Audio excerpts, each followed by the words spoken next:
messieurs, le comité d'élection Miss Union africaine est très heureux de vous accueillir dans ce lieu prestigieux de la culture africaine où se tient la conférence de presse sur la 3e édition de l'élection Miss Union africaine dite 6e région. Et cet événement qui couvre tous les événements d'élection Miss ici en Europe est un événement très important. C'est pour ça que nous donnons à cet événement une importance, une saveur, une essence particulière. Pour ce faire, on a invité plein de journalistes ce matin pour poser les questions qu'ils veulent sur cet événement. À ma gauche, vous avez la présidente Odette Tedga, qui est la présidente du comité, et son partenaire, qui est son mari en même temps, qui est Simon Tedga. La première question, si vous voulez, on passe aux questions où Odette veut nous parler un peu du comité.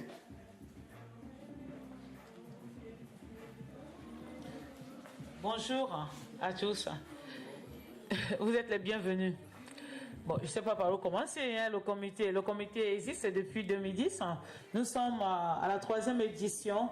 Je pense que c'était un pari qui était donné, mais nous voulons relever ce pari parce que je me souviens la première année, les gens m'ont dit « Ah, elle ne va pas réussir pour la 2e année ». Donc la 2e année est passée, nous sommes à la 3e année aujourd'hui. Qu'est-ce que je peux dire ?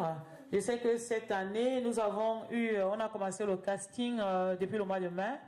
Dans l'ensemble, on a eu au moins 100 filles qui se sont présentées. Mais aujourd'hui, on n'a gardé que 23 filles et 23 pays qui seront présents le 30 novembre 2013. J'espère que s'il y a des questions à poser. Hein. Okay. Merci. Bon, Simon. Oui, bonjour à tous. Bon, d'abord, je vais simplement compléter ce que Odette a dit.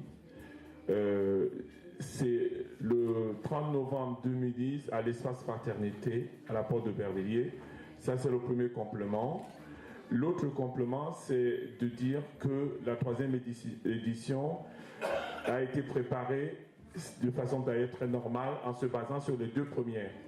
Donc on a essayé de corriger les défauts qu'on a pu constater dans les premières éditions et nous sommes d'ailleurs très optimistes et nous sommes mieux suivis d'ailleurs que dans les deux dernières éditions. Nous sommes suivis par pas mal de monde et également soutenus par des bénévoles qui travaillent avec nous et j'espère que nous allons faire un bon événement. On va faire une belle fête pour l'Union africaine. Alors, ce que je voulais ajouter également, c'est que cet événement est culturel, mais il a un aspect diplomatique très important aussi. D'abord, au niveau des filles, c'est l'occasion de faire rencontrer les filles des différents pays. Et j'ai vécu des scènes vraiment de reconnaissance entre les filles qui découvraient les pays des autres. C'est pour ça que nous tenons absolument à ce que cet événement grandisse et qu'il devienne pérenne. Alors l'autre aspect diplomatique, c'est que les ambassadeurs sont très impliqués, mieux et plus impliqués que les années dernières, ce qui nous rend encore beaucoup plus optimistes. Il y a également des personnalités qui sont des parrains. Je ne vais pas les citer ici, mais le jour J, je pense que Odette les citera elle-même, qui nous suivent toujours, qui seront là également. Donc, pour vous dire que nous nous attendons à une très belle fête le 30 novembre 2013. Merci. Merci Simon. Tout à l'heure, Simon a parlé d'erreurs ou bien de fautes d'organisation, mais pour moi, il n'y a pas d'erreur. Seulement, le comité veut maintenant optimiser les qualités de l'organisation, c'est tout. Alors, première question à M. Faupa, Robert Faupa. Je pense que... Attends. Ben oui, mais c'est bien, vous ici. Oui, donc, Robert Faupa, Association internationale Culture sans frontières. ma mythe d'or de la gastronomie afro-antillaise. Alors, Miss de l'Union africaine, c'est très ambitieux, un projet comme ça, quand on sait ce qui se passe dans le continent africain. Bien, c'est bien de dire que les ambassadeurs, tout le monde est tout feu, tout flamme pour participer à un événement comme ça. Mais compte tenu de ce qui se passe sur le continent africain, comment un événement de Miss de l'Union africaine peut-il arriver à réconcilier le continent africain qui est en déconfiture, je le dis bien en connaissance de cause, aussi bien sur le plan culturel, sur le plan artistique, sur le plan politique. Est-ce la présidente et son comité ont-ils les épaules assez larges pour pouvoir arriver à cette réconciliation? Parce que quand on dit Miss, ça veut dire ambassadrice de la beauté, de la culture, de la famille, de la société, mais du continent du soleil. Alors, c'est bien d'être optimiste, parce que quand on part avec une 3e édition à la clé, on est toujours optimiste, sinon on n'a pas l'ambition de pouvoir gagner. Mais alors, quels sont les moyens que le comité a mis en place pour arriver à atteindre ses objectifs, c'est-à-dire à conquérir le cœur des Africains, du continent africain, qui est pris dans ce que j'appelle le désordre de l'économie internationale, qui entraîne en même temps le désordre culturel, le désordre familial. Alors je pose là un certain nombre de questionnements qui suscitent une réflexion au niveau de cette 3e édition de Miss de l'Union africaine. Parce que c'est un projet ambitieux, comme je l'ai dit, qui demande du moins à s'étoffer, à se pérenniser pour être une référence. Parce que s'il y a des personnes qui peuvent porter les valeurs, les couleurs, les racines du continent du soleil, c'est la gente féminine, à travers, n'est-ce pas, l'élégance, la beauté, la présentation, le verbe, parce que ce n'est pas tout d'être belle, d'être élégante, mais il faut avoir quelque chose dans la tête à dire, à faire et à promouvoir. Voilà, j'étais assez long, mais je me dis que là, c'est peut-être du pain sur la planche pour le comité, n'est-ce pas, de Miss de l'Union africaine, mais je tenais quand même à poser ces suites de questions au comité pour que nous puissions, chacun d'entre nous, prendre part pour la réussite de cette 3e édition de Miss de l'Union africaine. Merci.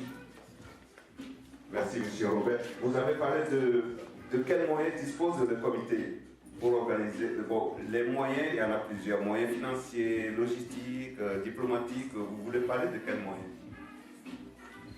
En fait, je ne parle pas forcément de moyens financiers, je parle de moyens humains. D'abord de l'esprit, de l'engagement. C'est surtout de ça qu'il est question. Et c'est bien de m'avoir rappelé cela, parce qu'en fait, quand nous on conçoit quelque chose, un événement de cette envergure, on pense tout de suite aux moyens financiers, mais il y a le moyen humain d'abord. L'engagement et le militantisme. La notion du bénévolat, de se rendre disponible pour l'autre.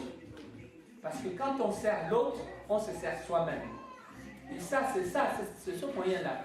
Parce que, dites-vous bien, et ça, bon, si vous m'avez donné le micro, c'est parce que, dites-vous bien, pour un événement comme ça qui était prévu à 11h, il est midi. 1 heure de retard.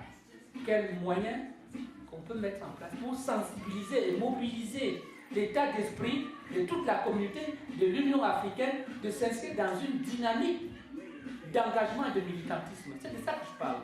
D'accord. Les finances, ça vient bien après. Merci. Ok. Je donne le micro à Simon Ou bien à Odette, d'accord. Je vous remercie beaucoup vraiment de cette question. Mais je vais revenir un peu en arrière, c'est-à-dire, pour ceux et celles qui ne connaissent pas, en 2010, côtoyant M. Sarkozy, vu le discours qu'il avait fait à Dakar, le discours pour que les Noirs ne reconnaissent pas l'histoire, Ils ne sont pas rentrés dans leur histoire. Donc les Africains étaient tellement fâchés contre lui. C'est pour cela que nous qui étions à l'entour de ce monsieur, on lui a proposé d'organiser les 50 ténèbres des indépendances africaines. Donc nous qui étions à côté de lui, c'est là où il nous a dit quels étaient nos projets. Moi, dans l'immédiat, je me suis dit, tout le temps, on insulte les jeunes africains, les jeunes arabes qui sont en banlieue, qui n'ont pas été à l'école, qui ne foutent rien, ils ne travaillent pas. Mais il s'oublie que ces jeunes-là ont été à l'école et qu'on ne peut pas les donner du travail parce qu'ils s'appellent Mamadou ou bien Moustapha, tu sais quoi. Et son idée, c'est l'idée qui est venue dans ma tête, de dire, il faut montrer que nous pouvons avoir, nous avons tous ces jeunes africaines noirs en Guinée, et qui ont été à l'école, et qui sont intelligents, et qui sont belles. Mais comme je ne peux pas prendre tout le monde, les hommes et les femmes, c'est ça que moi j'ai choisi les filles. Et donc, en ce qui concerne les filles, la première année, j'ai voulu montrer qu'elles étaient intelligentes et plus belles. La deuxième année, j'ai été reçue en parlant de l'histoire de l'Union africaine. Vous savez, toutes ces histoires qui se passent en Afrique. Moi, j'ai l'impression que quand je vois les décisions qui se prennent actuellement en Afrique, je vois que l'Union africaine ne fait rien. Vraiment, excusez-moi de le dire, mais je vois qu'ils ne font rien du tout. Pourquoi? Parce que depuis 2010, j'ai envoyé les courriers à Jean-Pierre qui était à l'époque. Quand Mme Zuma est arrivée, j'ai envoyé le document, le dossier aussi. Je n'ai pas eu de réponse. Les seules réponses que j'ai eu seulement les réponses chez les chefs d'État du Congo-Brazzaville, du Burundi. C'est les seuls chefs d'État qui m'ont tendu la main. Et entre-temps, pour revenir toujours pour la question pour l'Union africaine, bon, au niveau des ambassadeurs, quand les ambassadeurs ils ont entendu l'idée d'avoir l'élection de Miss Union africaine, en fait, Miss Union africaine, je coupe un peu parce que ça fait fédérer les enfants africains. Au niveau de la culture et la beauté, c'est l'objectif. Pourquoi? Parce que l'Union africaine ne faisant rien, je pense que c'est tous ces jeunes africains aujourd'hui qui pourront prendre le relais pour demain ou après-demain. En fait, c'est ça mon but. Essayer de mettre ces jeunes-là ensemble, elles vont essayer de voir, elles voient déjà ce qui se passe autour d'eux.